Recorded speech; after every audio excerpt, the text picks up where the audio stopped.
I'm so glad you've joined us. If it is Thursday, it is Think Tank Thursday, and I'm delighted to have my friend, sometimes mentor, sometimes pain in my rear, Mike Coffey. Mike is in my CEO group. My gosh, Mike, how long have we been together? Since like '08 or something like Yeah, that? at least. Yeah. You skipped out on us for a couple of years, but you couldn't stay away. That's right. Mike is in he's from Fort Worth, and so he's one of my friends that I get to see more often than not, and he is the CEO and founder of a company called Imperative. They do the very best background screenings in the universe. I don't think I've overstated that, have I, Mike? Or would you agree? No, I think you're pretty accurate there. Well, you do it better. Like I don't even know that I understood background screening and why it should be so important until you and I started working closely together on our businesses together. And now it doesn't make any sense to me why anybody would hire a manager, anybody that's going to handle money, anybody that's going to be trusted in your company. I don't know why anybody would hire a person and not use a company, well, not even like yours, because I don't think there's anybody like you. But well, isn't that Too right? sweet. Thank you. Yeah, yeah. I mean, I would argue that we're the best, and for you know for the clients that we serve, we're certainly the best option. Well, and I love. I mean, you and I. Oh, I was just trying to adjust my screen there. I guess we're live. I mean, we're recording. I should leave it alone.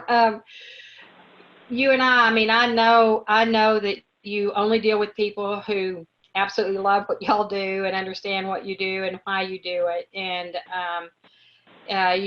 part of the reason they get you and use you, I think, is because of your connection to the HR community. So could you just talk about that a little bit? Like you've done 20 years, 25, I don't know. You're so young. You started when you were like 15 or so, right? Well, yeah. I was young, but yeah, I'm an HR guy who had an HR career and then an HR consulting practice that I still keep up, and then 21 years ago had one client that needed background screening, Oh, and got into the business to take care of that one client, not thinking it was going to be a major part of what we do. But now, well, pre-COVID, I had 21 employees who were doing that, taking care of our clients all day, all over the country, and so that's our major revenue. It comes from the background screening and other kinds of human due diligence projects that we do for investors and people like that. But fortunately, I still get to spend most of my time working with our clients on their HR issues around employee selection, employee relations issues, coaching stuff, and then unfortunately those times when clients have to exit an employee from their organization, and I get to work with them on how to do that gracefully and in a way that doesn't get them in trouble. well, listen, how important is all that right now? I mean, one of the main reasons you and I were talking about this last week a little bit, I think one of the reasons people like you, we have Barbara Flynn in our own organization that runs our payroll, and she's on the phone every minute of the day, and I think you have been too, trying to help clients because of the COVID situation and all the decisions that are needing to be made around employees. I mean, there's one, like, even just language. What's the difference, Mike, between layoff, furlough, and even like leave of absence? Like I thought that's something that an employee did, is an employee takes a leave of absence, but can an employer put somebody on a leave of absence? What are the differences there in the Well, language? state laws vary from place to place, but generally, either somebody is an employee or they're not. And so a lot of employers, when they're talking about furlough, when they say, I'm going to furlough you, like we're here in Texas, and furlough isn't a legal thing in Texas. It's not a term. Either they're an employee or they're not. So people are using that term differently. So I've talked to clients over the last three weeks who were saying, yeah, I didn't want to, I'm laying the employees off. We're separating them from employment. They're no longer our employees. But I use the term furlough because it seems softer and and would engender, you know, a less of a crisis for them because we fully intend to bring them back and all that eventually. And then I'm talking to, you know, clients who are using a more traditional sense of the word furlough, where they're not really separating the employees from employment. They're not taking, you know, putting them as a discharged employee in QuickBooks and those kinds of things. And those clients, you know, are keeping them on, and they're just not scheduling them forever. You know, they may not schedule anybody. You have 0 hours, so we don't have anything to pay you. But a lot of employers who are doing that, they're calling it furloughs or leaves of absence or things like that, and that's all fine. But what you've got to realize, and you need to talk to your benefits folks about this, but if you're the employer and you're keeping these people as active employees, you're probably on the hook for all the employer's liabilities, especially things that you may have like benefits, and if somebody was a salaried employee and you owe them you know, if they're an exempt salaried employee, you may owe them, if they pick up a phone call and answer a few questions for you, you owe them for that week of salary, very likely, because you're agreeing to pay you. When somebody's on salary, you're saying, you know, I'm paying you for a week at a time, and if you exert any effort on behalf of the company, I owe you. So those are the kind of traps some employers may be putting themselves in. And now that we have this, the FFCRA, the new sick leave and FMLA extension for employers, keeping folks on your books, in some cases, and working them, you know, at a lower rate, could create some FFCRA liabilities for employers, and so we've helped them walk through some of those issues as well. So it's just, you know, I like it a lot cleaner. Either they are an employee and or they're not. Because the other issue, and we can, you know, I don't know how deep you want to get into this, but the other issue is dealing with the employees. If you've, you know, I'm telling employers a lot, don't promise them that you're going to call them back, because you don't know how long this is going to last or what the real impact on your company is going to be over the next 3 months or 6 months. And if you're telling somebody, maybe they love working for you and you're a great place, and you tell them, hey, you know, we're going to call you back as soon as we get the first opportunity to do that. Well, what if they get an opportunity to actually find some other employment and they turn it down based on your promise? First of all, you know, they've lost an opportunity maybe that, you know, in hope that you're going to bring them back, but you don't know when that's going to be. And maybe you've made a promise with them. Maybe they've, you know, maybe that's, you know, you may end up with some liability if you've told them we're going to do this and this is temporary and you're coming back on payroll, or we're going to start scheduling you again at some point, and they turn down an opportunity. So there's a lot of things to think about, and this is all very generic. It's certainly not legal advice, and your state laws and states are changing their rules as we go through this on unemployment, and a lot of the benefits carriers are being very forgiving and changing their rules on behalf to make it easier for employers to continue people's insurance. There's all kinds of things out there. So just, you need to talk to all your advisors to make sure you're doing the best thing for your employees and for your company, because the most important thing is, if you want a place for those employees to return to, your job as an owner or a manager is to make sure that you can eventually open those doors again. So you have to protect the company now so that in the future there is a place for those folks to return. And that's the business coaching side, but that's really important, I think. And I think we care about our employees so much, and we lead with our hearts. And sometimes that's not a good long-term strategy as far as making sure that the entity, the business, is here for them to return to, and so we can serve our customers in the future. Yeah, I think that's a great point, and certainly you've given great counsel to me in the very early, you know, first weeks of Family First Act. You know, I needed to know how that impacted our very small business, and we walked through some of those strategies. I think one of the things that's very interesting right now, and it's a conversation with the customers we serve, and then even in our own company, because I'm a supplier side, you know, that in our industry, we support family entertainment centers, where when you're looking at retention of employees, all those part-time frontline employees who are teenagers that live at home in a lot of instances, it doesn't make any sense.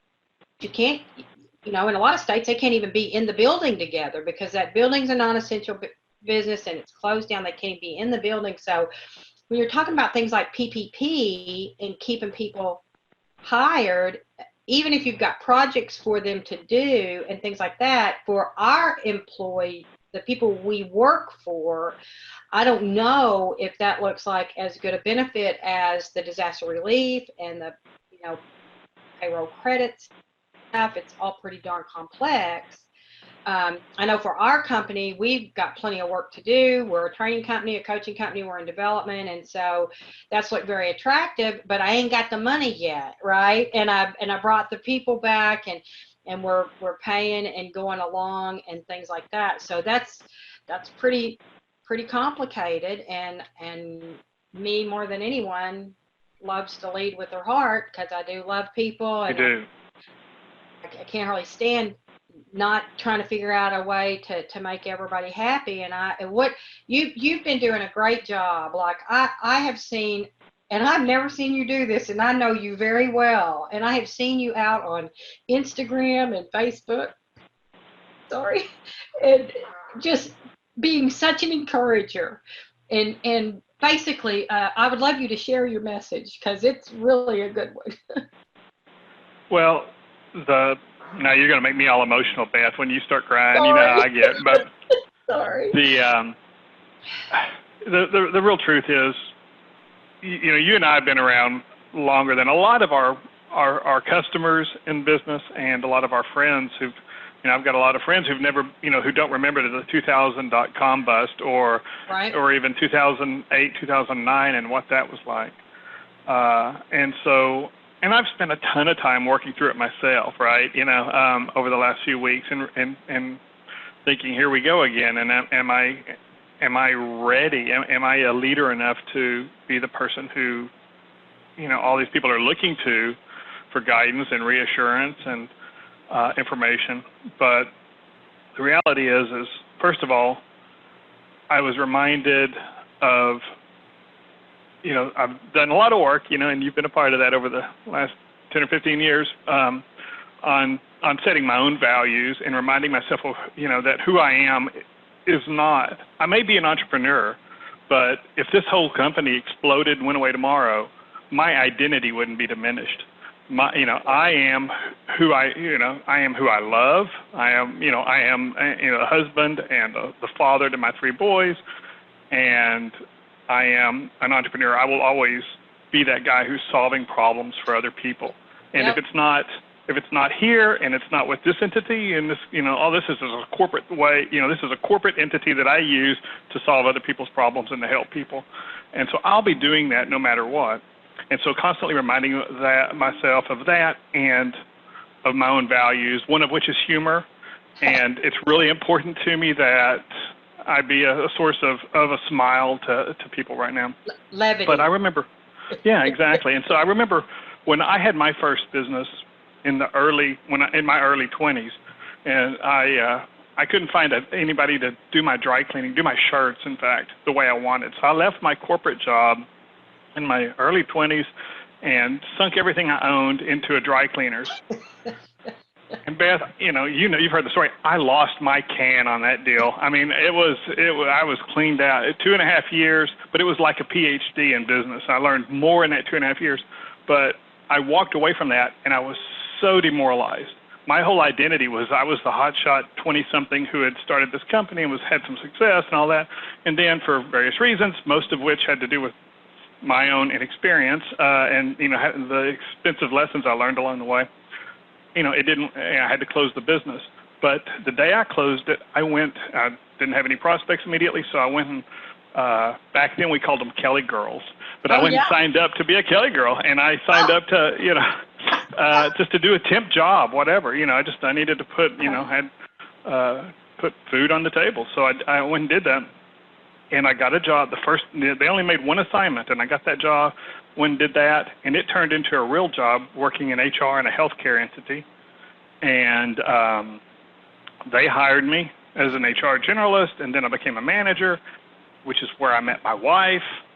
Oh. And had I not closed the business on the day it closed, walked into that Kelly office, accepted that assignment and done my very best to be a success in that role, I wouldn't have where I am. I wouldn't be where I am today. And so now I get emotional, but so, I wouldn't change a thing. As painful and at the time demoralizing that was, moving through that over the last 25 years has, made me who I am, and I wouldn't change it. And so that's a big part of the message is whatever happens through this, we can do this. We can get through it. We get to the other side. But we as leaders, if we're really going to be of any use to the people who look up to us and look to us for guidance, our job as leaders is to make people better. Okay, that's if we're doing our job, the people that we lead are better people. They're better employees, but they're also just better people in general. And they're looking to us right now for that kind of leadership. Yeah. And if we're stuck in fear, if we're stuck in that place where, because we've all had this sense of, we've had a great economy for a number of years, we've had this sense of security and stability. And I think a lot of us are grieving right now because that's been pulled away from us, and there's so much uncertainty. Quickly. Yeah, it's not. It's like pulling. We pulled the Band-Aid off, right? I mean, it was, and it's scary. And so many of our, like you, I know so many business owners, and so many of them are stuck, and they're just shocked still, and their employees are shocked by how quickly this happened. There was, they just really didn't predict it. And certainly I wasn't predicting it. And so, but if we're going to be leaders, we got to move through that grief, all those stages of denial and anger and depression and whatever the other, bargaining. And I still see a lot of people in bargaining, right? Well, if I, you see it on Facebook, if I take this weird prescription, or if I do this thing, maybe I won't get it. Or if I, we talked about, you mentioned the PPP program. I'm seeing a lot of people doing crazy things and manipulating their numbers so that, for the PPP program, it's a bad idea. And so there's all this bargaining and trying to manipulate things, and then getting to that fear, that place of fear. We got to move past that. If we're going to help other people move through that, we've got to do the crash course on the stages of grief as leaders. We've got to get through it.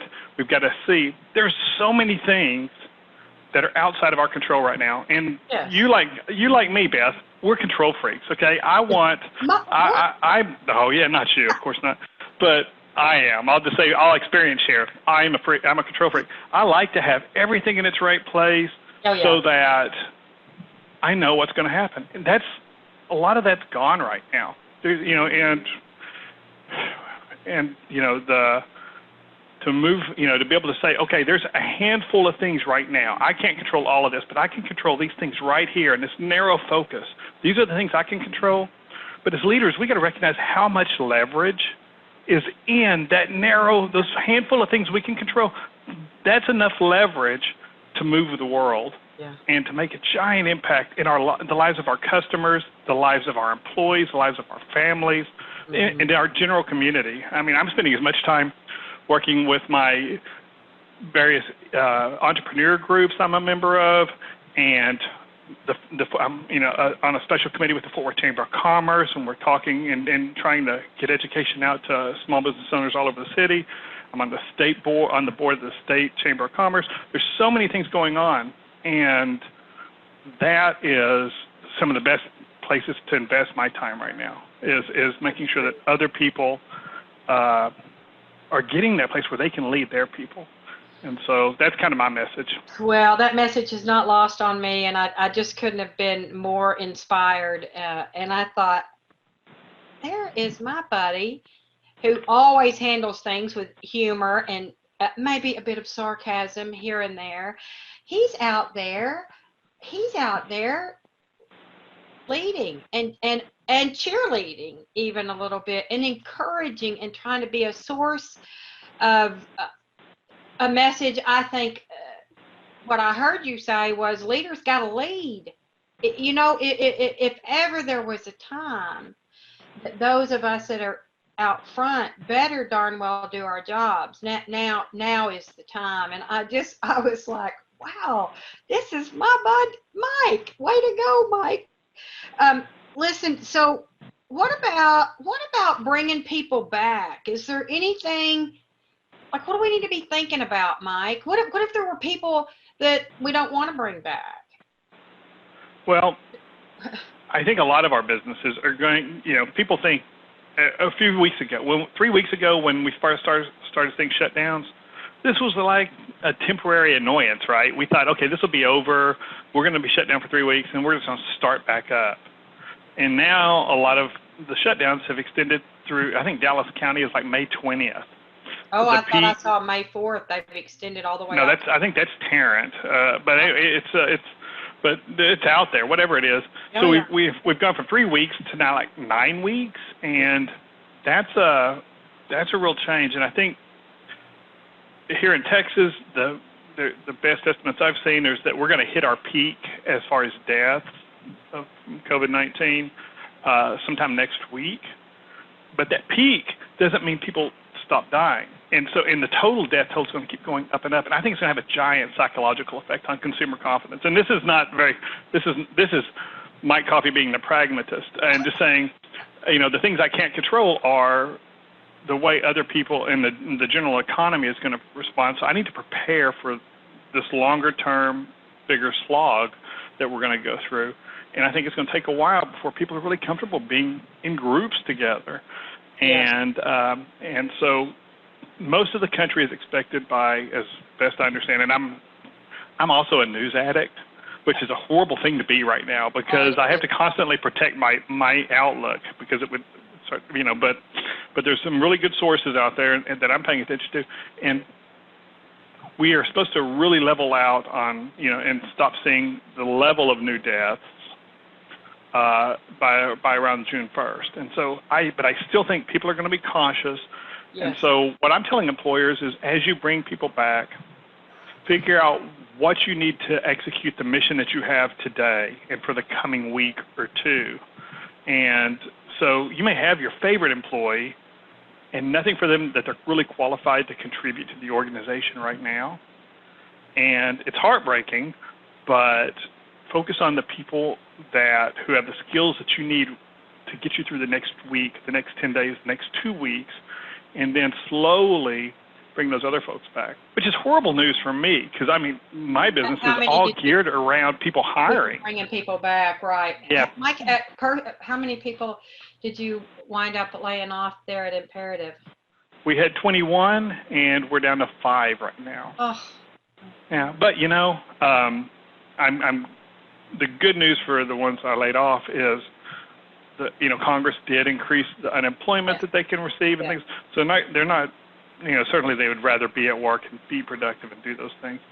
But, I feel better that they've got a little better cushion than they had. But this is going to be painful for so many people. Mm-hmm. And Mike, all we can do is others. I've been talking about unintended outcomes rather than unintended consequences because there are going to be some unintended consequences. There's going to be things we just couldn't have even predicted. But on the flip side of that, to me, an unintended outcome is something really good that we just couldn't have even seen, and it's going to be yeehaw. And I've told your story 100 times in the last week or two probably because one of the unintended outcomes that I understand for you is, you were wondering with your expansion because you did expand. One of your big customers is Care, not Care Now, but it's a big company, yeah. Nanny. Yeah. They hire nannies that go into homes. And what a big responsibility. Of course, they want to do background checks on somebody that's going to come into your home, maybe to clean or to care or any of that. And so with all that expansion, you were wondering in that door behind you how in the world to get more room for all those analysts. But you have a wonderful new unintended outcome, don't you, Mike? Yeah. Well, it's interesting. And I think a lot of employers are realizing we had to quickly and dramatically move employees out of our offices and make them remote. Mm-hmm. And so most of all but really 2 of my team are remote now. And it's I think you're going to, we were in a good place technologically to do that securely. And so although it's something I thought I'd never do, Well, yeah, Now you thought, no way, I'm not going to let right. people work from home ever, right? Right. Well, because of the technology issues and the security issues. I mean, we're dealing with people's names, dates of birth, social security numbers, and all of that. But fortunately, we had the technology to securely do that. And actually, because of the kind of people we hire, I'm hiring people who are sitting in front of 2 or 3 computer monitors all day long, and they're not highly sociable people. And so even inside the office, they're communicating with each other over our Skype system and texting and what they're working on, asking questions and things, and they're not chattering. And so, even when we were full and had 21 people out there, it'd still be quiet. And so talking to the ones who are working remote now, servicing those few clients who are still ordering background checks, they say it's not really any different for them than being at the office, because they don't have to drive to the office, because they're still chatting with each other over our Skype system and doing all the work, and it's all working. So now I'm thinking, well, when things gear up, whether it's for us 9 months or a year, and we start to expand again, and we have to outgrow this space, I may not have to go buy. We own our building. I may not have to go buy a bigger building. I may be able to have my most experienced, most trusted employees working remote. So I think there's going to be. I would not want to be a commercial real estate broker right now. Oh, me because either. A lot of companies are going to come back and say, should I really be spending $150 or $200 a square foot per employee? When I can move some people. But then on the flip side, and this is something else, a project I'm working on with a couple other consultants, is what does that really mean if you really start to send our people off-site? We did it, radically. Everybody did it. You had 2 days' notice, and you had to send them all home. Right. So people are working on their personal computers. They're working on company laptops. They're working, and we threw them out there, but we haven't really put the structures in place around that. So, if you're sending somebody home to work permanently, an employer, there's guidance employers need out there. So what does it look like? What is their work? Do we really want somebody sitting on an exercise ball at their coffee table working, and in an unergonomically, situation? Or, what are our expectations of an employee who's going to work remotely as to what their work environment looks like, and how they maintain their own safety and productivity and things like that? Because employers are going to have liability. I mean, somebody sitting on that exercise ball while they're working and they fall off, that's your workers' comp as the employer. Oh my gosh! And so you've got all those kinds of issues that we haven't really dealt with, and a lot of employers haven't dealt with yet, because they've never had to. And so if we keep doing this remote work, which I think we will see a lot of, we're going to have to start to put structures in place around it. It can't just be you can go sit in Starbucks all day and work for us.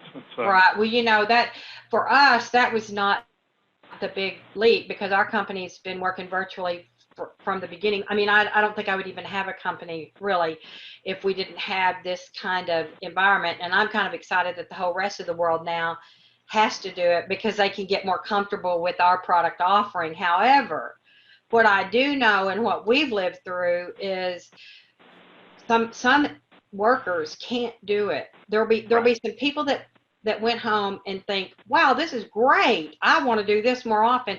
I think there'll be just as many that need that sociability. I talked to a business owner yesterday, and I said, hey, what are you up to? And he said, oh, I've been running through my facility on a all access pass all by myself. I played everything. He was like, I just had to go be in my space. And so I think there'll be plenty of people that will be just exactly like that. But I do think that it puts a new face on things. I've read a statistic that it's like having $7,000 more income when you can work from home than to work outside home. And I think that's probably true when you think about gas and the commute and the clothes and the eat out. Like, I only really have to look good from the top up. You don't have any idea what my bottom is. I'm not even wearing pants right now. You got a pantsless meeting going on. Wow, Mike, that would be very clever for the Facebook fans there. I love it. Well, so is there anything else that you think is extremely important to talk about, just in terms of team members? I mean, I know we can't predict if they're coming back to work in May or June, or if there's a surge. I mean, we could if ourselves to death. Right. What kind of advice would you offer as far as kind of making the best decisions day by day? And then I got to ask you my think tank signature question. Well, I think you and I both run very transparent organizations, and I think that's really key to even the employees who, you furloughed or laid off or whatever you've called it, is staying in contact with them and letting them know. A big part of that leadership is just picking up the phone and saying, "How you doing?" Yes. Or with my employees, who are all introverts and mostly millennials, I just drop them a text. How's it going? Or you keeping your chin up? Let me know if you need anything. And every one of them, when I laid them off, I told them, anything you need except for money, feel free to call me.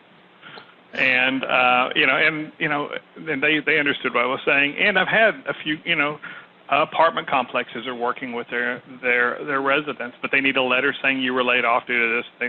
And so we've written some of those and those kind of things. Or they've got questions about navigating the unemployment system, because most of my employees have never had to deal with that. Mm-hmm. And so, but touching base with them and making sure that they know that, hey, you're not here, but you're still part of the family as far as people we care about, and you're still important to us. I think that's really important. Just don't make promises, because we don't know what tomorrow holds. It makes us feel good to make them a promise or to say, hey, you're going to be back in no time, and it sounds real rah-rah encouraging, but it's really empty because we don't know. And all we can do is manage those things that are in front of us right now. And we're all looking for our next great pivot too, and if you find things that we can bring people back, I'll let you mention PPP, and certainly I'm waiting on my loan, my PPP loan is at the SBA right now. I got confirmation of that, so hopefully we'll hear from them. And I've got some plans for what I'm going to do, but I know that cash is king, and yes. So while my clients aren't ordering, there's some things I can do to prepare to better serve them going forward. I'm spending a ton of time on relationships and marketing, that kind of relationship marketing, and just being and you'll probably agree with this. What's annoying to me is the number of folks who are just in overdrive sales mode right now. Oh, God. And they're not building relationships. People I've never talked to are reaching out to me on LinkedIn and want to sell me this or sell me that or sell me that. And there's maybe the opening line, hope you and your family are well. Buy this, buy this, buy this, and it's just, it's kind of bull in a china shop approach. And, I've always, and I think like you, done best when people trust me and they like me and they know that Mike Coffee cares about their best interest, and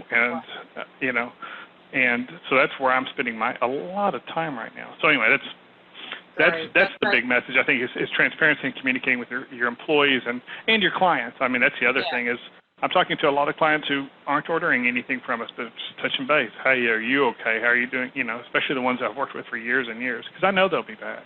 Well, we've had the opportunity to have conversation with people we haven't had conversation with in a long time, and creating forums for people to get together and talk to each other. I 100% think that communication and transparency, I may have to write a blog about that.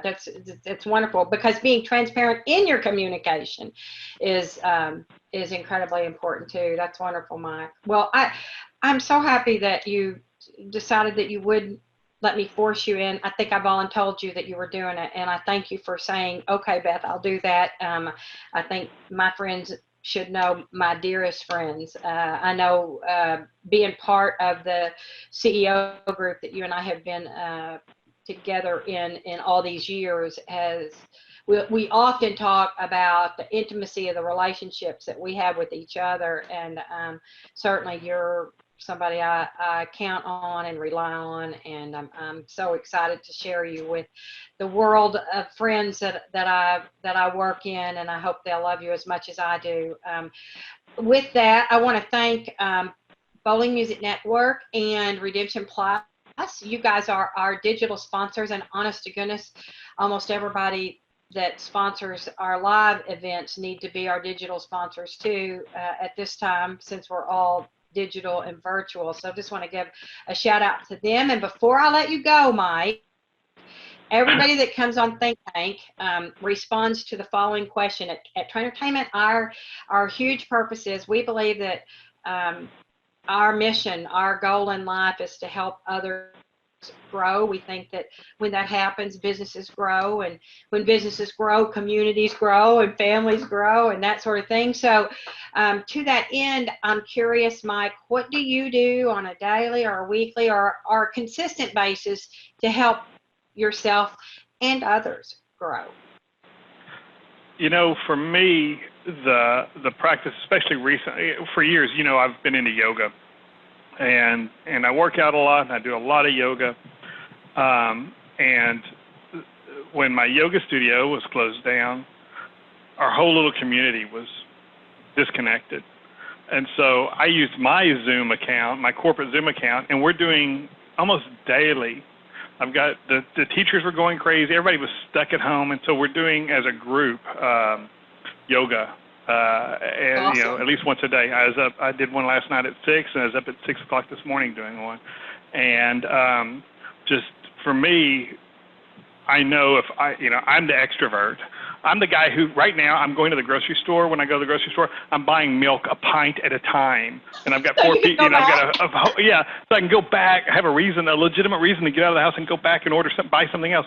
And so I need that community and that relationship. And so staying in contact with my yoga community, but also my business network and everybody else, that keeps me sane. And I know if I'm going to move through this in a positive way and help other people do that as well, that I need to take care of myself on that front and be physically active, but also mentally active and emotionally and spiritually connected to the people around me. And so that's really been my watchword, is because I just, you know, I think it's too easy for us to get isolated during this time, and I think that'd be really bad for us. For sure, for sure. Well, thank you, Mike. I'm gonna count this as a fantastic think tank, and you'll have to come back when we get on the other side, or if we get mired into the murkiness and you've got some better answers for us, will you promise to come back and talk again? Anytime, Beth. Anytime. You probably don't have time, but we're gonna repost this to Facebook in a few minutes, and so if you might check out there and see if anybody had any direct questions. I will watch for it. That'd be great on the Trainertainment Facebook page, and feel free to give out your info, imperative.com. Imperative, I'm missing the website. Say the website. Imperativeinfo.com. Info, I forgot the info. All right, thank you. Love you, Mike. Love you too. Bye-bye, Beth. Bye.